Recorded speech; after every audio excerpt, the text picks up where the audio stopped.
चैतन्य चैतन्य चैतन्य चैतन्य स्वभावी भगवान आत्मा अनादि अनंत शुद्ध चैतन्य मात्र है।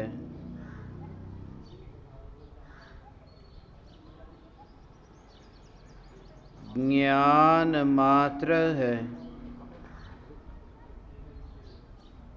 मैं शुद्ध चैतन्य मात्र, ज्ञान मात्र, भगवान आत्मा हूँ।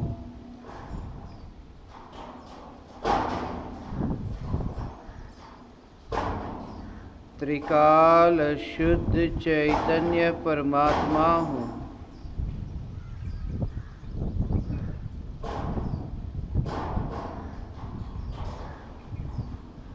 उत्पाद और व्यय से न्यारा, ध्रुव ज्ञायक देव हूँ।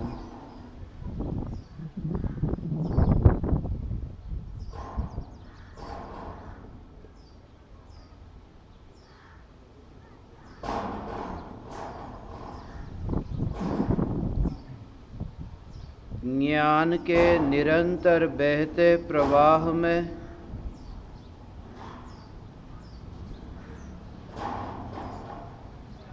राग और द्वेष के विकल्प के भाव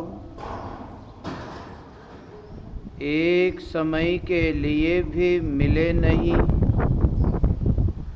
ऐसा यह निर्मल ज्ञान, ऐसा यह निर्मल परिणमित ज्ञान, उस ज्ञान के प्रवाह में भी जो बहने नहीं जाता, यह ध्रुव ज्ञायक देव मैं हूँ।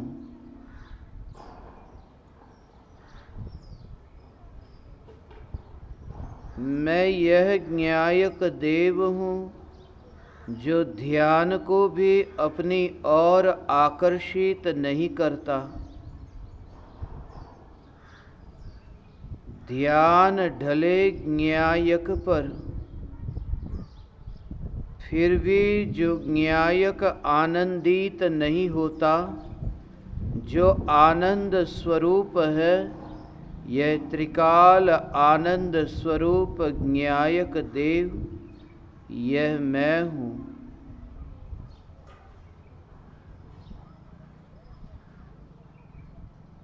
पर्याय में उत्पन्न होने वाले अनंत विकल्पों के कारण एक समय के लिए भी स्वयं को हीन न देखे। अनंत विकल्प की अनंत पर्याय ज्ञायक में से उत्पन्न नहीं होती, ध्रुव चैतन्य में से उत्पन्न नहीं होती। ध्रुव चैतन्य तत्व जो स्वयं उत्पन्न नहीं होता और दूसरे को उत्पन्न नहीं करता, यह ज्ञायक देव मैं हूँ।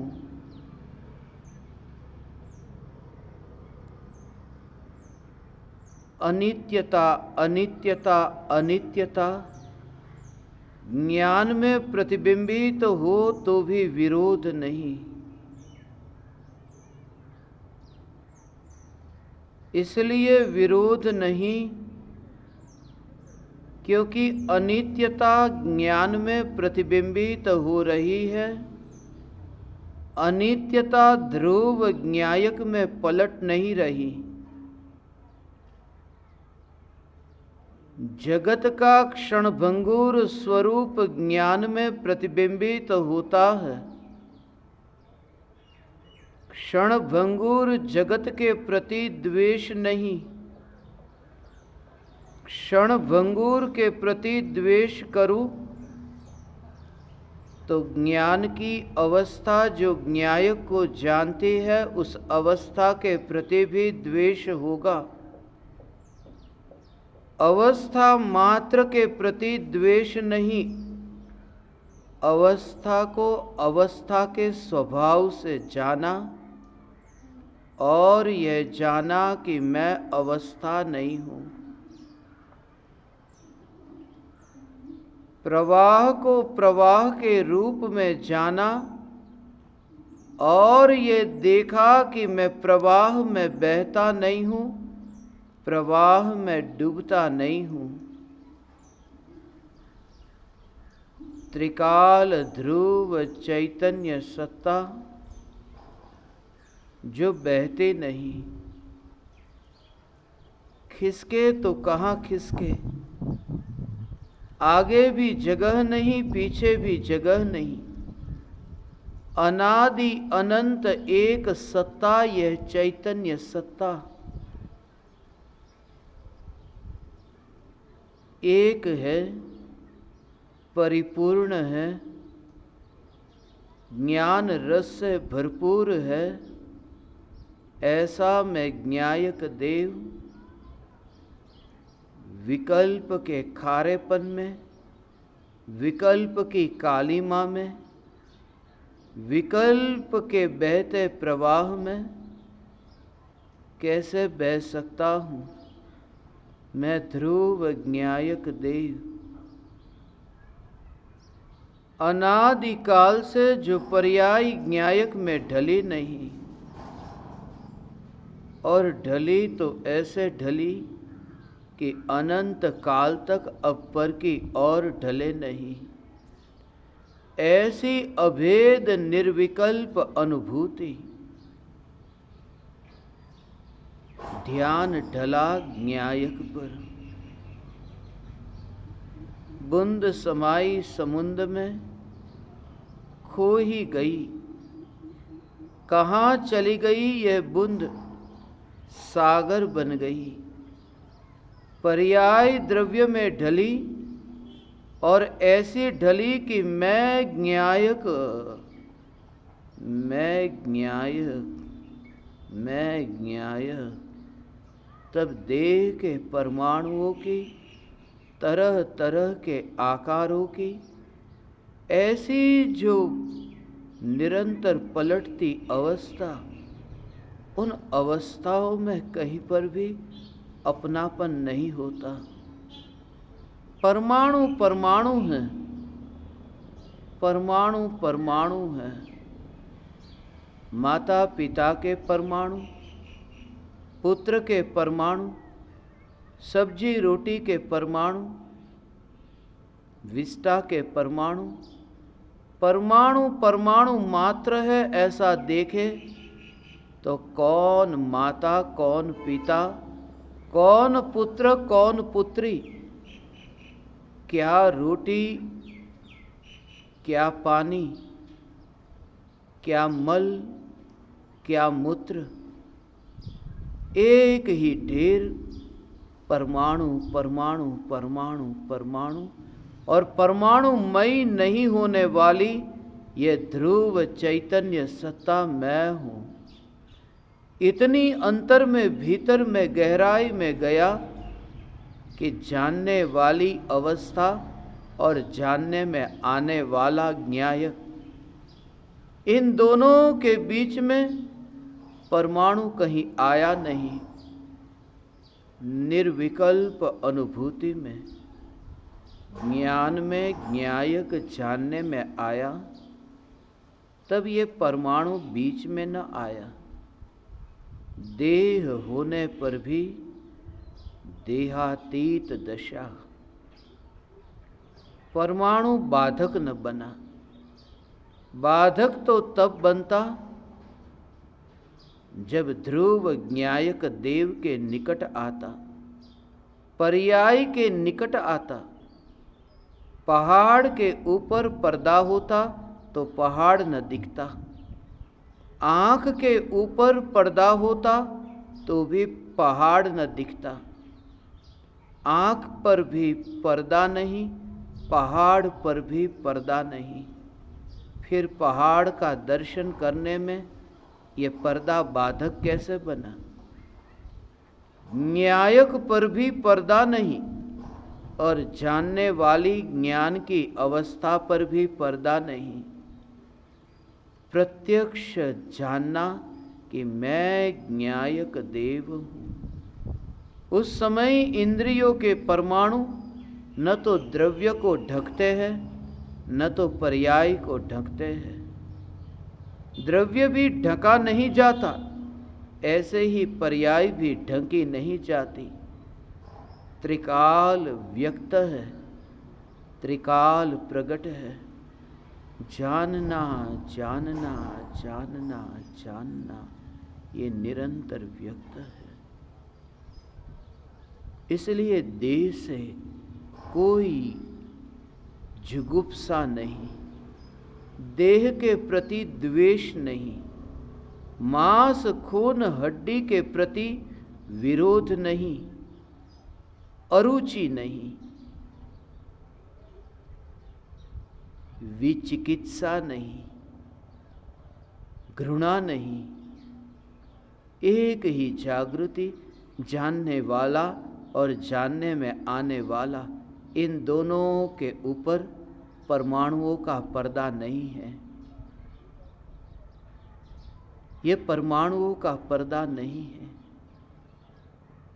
ज्ञान त्रिकाल प्रत्यक्ष है। त्रिकाल प्रत्यक्ष न होता तो ज्ञानी अनुभूति की प्रेरणा सदैव क्यों देते? किसी भी काल में अनुभूति हो सकती है, ये क्यों कहते? क्योंकि न्यायक पर पर्दा ही नहीं है, कोई आवरण नहीं है। ज्ञान ज्ञान ज्ञान ज्ञान ज्ञान, सत्ता मात्र न्यायक में। फिर परमाणुओं के आकार को ज्ञान की सत्ता के साथ जोड़ना मिट जाता है। फिर देह तो बैठता है, मगर ज्ञान स्वाभाविक न्यायक बैठता नहीं है, ज्ञान का घनपिंड में। विकल्प ही नहीं कि बैठा उठा चलता बोलता, एक ही जागृति चैतन्य चैतन्य चैतन्य, यही मैं हूं। मिठाई का टुकड़ा जीभ पर है, उस समय बैठता नहीं है, खड़ा नहीं है, डोलता नहीं है, बोलता नहीं है। सिर्फ यह अनुभूति की मिठाई है। देह जब दृष्टि में न रहे तो न्यायक देव, मैं सत्ता स्वरूप न्यायक देव, मैं परमात्मा हूं। मैं चैतन्य परमात्मा हूं, बैठने वाला परमात्मा नहीं, उठने वाला परमात्मा नहीं, डोलने बोलने वाला परमात्मा नहीं। विकल्प ही नहीं कि परमात्मा कैसा, सिर्फ अनुभूति चैतन्य चैतन्य चैतन्य, निर्विकल्प अनुभूति।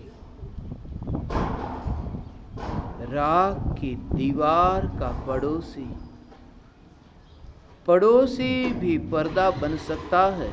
यह न्यायक देव के पड़ोस में तो कोई नहीं।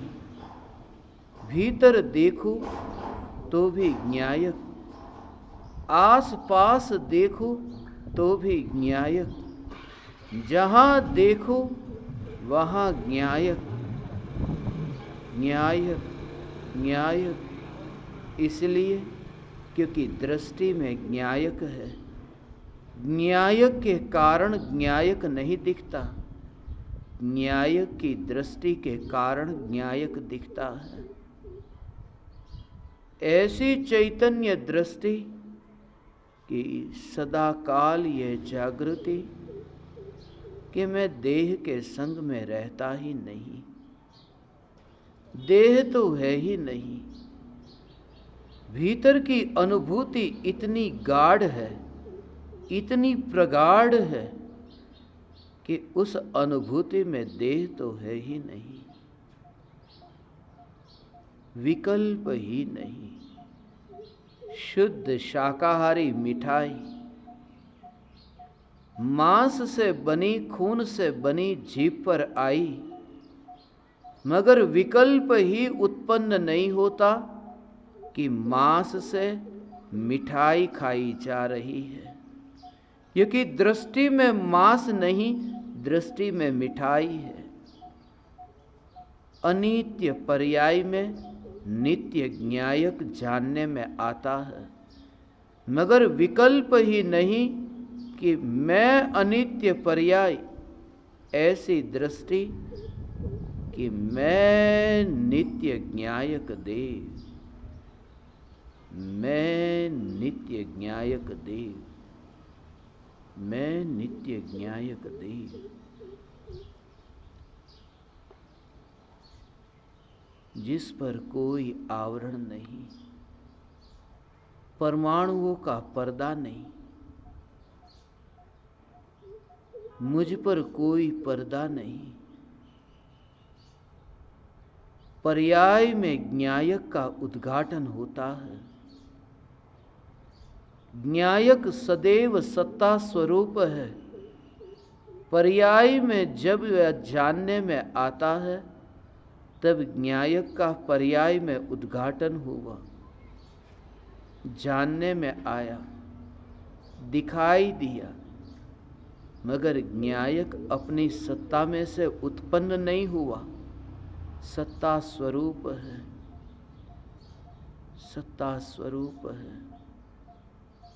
मेरे पर कोई पर्दा नहीं, मैं तो सदैव अनावरण निरावरण ज्ञायक देव, निरावरण ज्ञायक देव, निरावरण ज्ञायक देव।